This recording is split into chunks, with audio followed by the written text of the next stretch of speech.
Okay, this video is Introduction to Classical Music, and in just a moment here I'm going to have a list of all the best classical music songs that you can listen to if you're interested.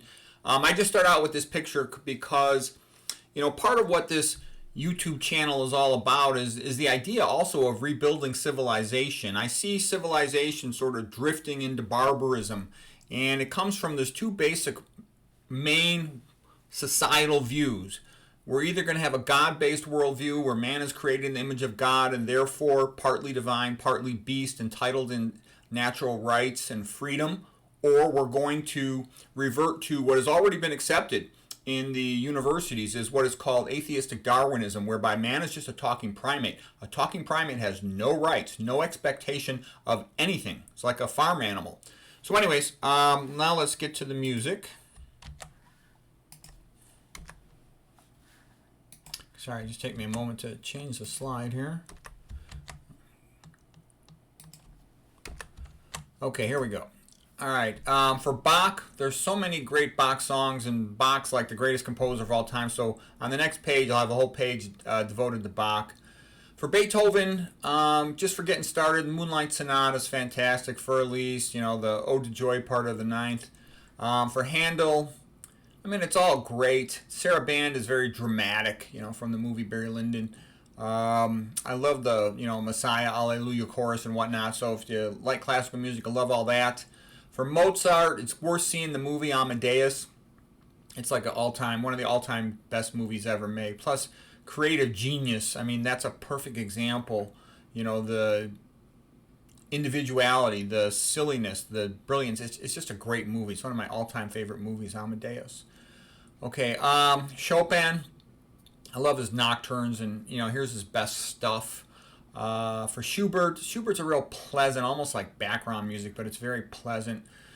When I was young, my father, every day after working, he would take the dog for a walk, and then he would listen to classical music and read. So I learned a lot of classical music from him. Then I also dated a girl for years, a musician from Juilliard, and she was really good for me. She taught me a lot of cultural stuff. All this classical music, I'd go to all the concerts with her.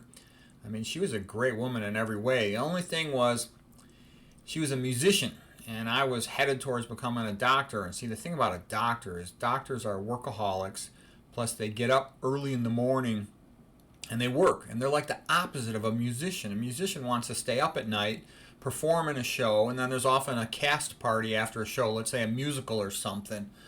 So I kind of knew we probably were going separate ways because I'm a workaholic doctor. I want to be one of the best doctors in the world is one of my goals. And so, you can't be a top-notch doctor without being a workaholic and working a lot in the mornings. And I just knew that that wasn't going to work with us. And she was absolutely gorgeous, too. And I figured she'll be running off with the cast director if I'm working all the time. So anyways, but she was great for me. She taught me tons of music and other things. Okay, so Pavarotti. Pavarotti, I think, has the best voice of any opera singer who ever lived. And these are just some of his best songs. John McCormack, I love him. He's an Irish opera singer. And he might not have as magnificent a pure voice as Pavarotti, but I actually find him more likable. Plus, all his songs are in English. And I could just listen to John McCormack all day long. My father would listen to him all the time. It was always playing in my house, and I loved it. It's very warm and friendly. The Irish are real poor. They suffered a lot. The British basically almost enslaved them. So music sort of maintains Irish history and their sense of Christianity. It's great. I just love John McCormack. Okay, Pachelbel's Canon, fantastic song, very romantic. El Benoni is sort of sad but beautiful.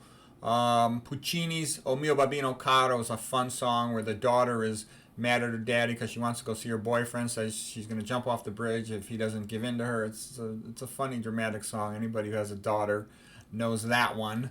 Okay, Un bel di vedremo, someday he will return. The sad, it's a beautiful sad song. She's waiting for her lover to return on a ship.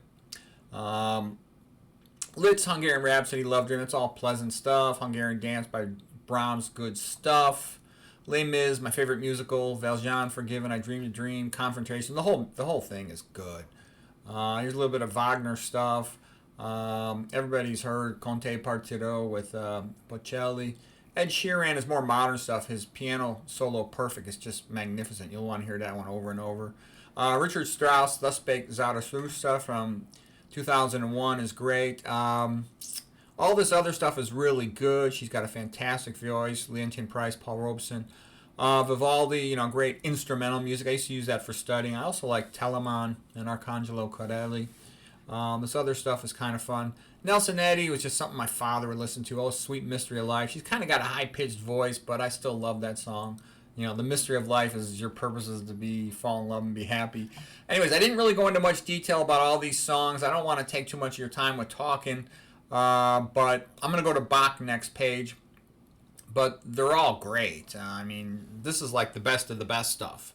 For everything on here, there's like another 10 good songs, at least, or more than that. Now here's Bach.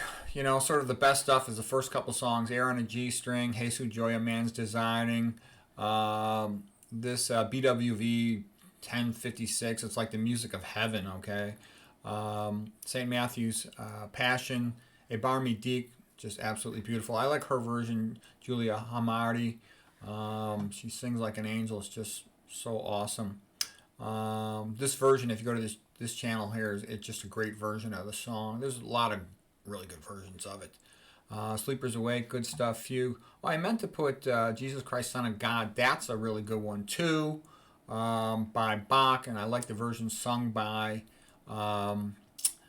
McCormick. All this other stuff. It's all great. It's just a question of what you like, and there's got lots of other great stuff. So, anyways. I hope this was enjoyable for you. For somebody who's new to classical music, like let's say you have a young person and they're going to say classical music stinks, let them listen to these songs and, that'll show them how magnificent it is. Plus, a typical thing was one day I was listening to this song and another guy walked by me and he goes, "What are you listening to?" I said, "Oh, I'm just listening to this classical music." And he's like, "You listen to classical music?" He says, "I don't know anyone who listens to classical music." He's a nice guy, just kind of, like a typical ignoramus on the subject of music. And so he goes, "Do you really like it?" And I go, "Yeah, I really like it." And, and my mom, by the way, loved the Strauss waltzes. Gosh, she would play the Strauss waltz CDs all the time at home. That's like, for me, that's like being home with my mom home, which was very, very happy days. And McCormick, with my father home, very happy days. It brings my childhood back to me. And it was a beautiful childhood. Things were much, much better then than they are these days. So anyways, hope you enjoy it.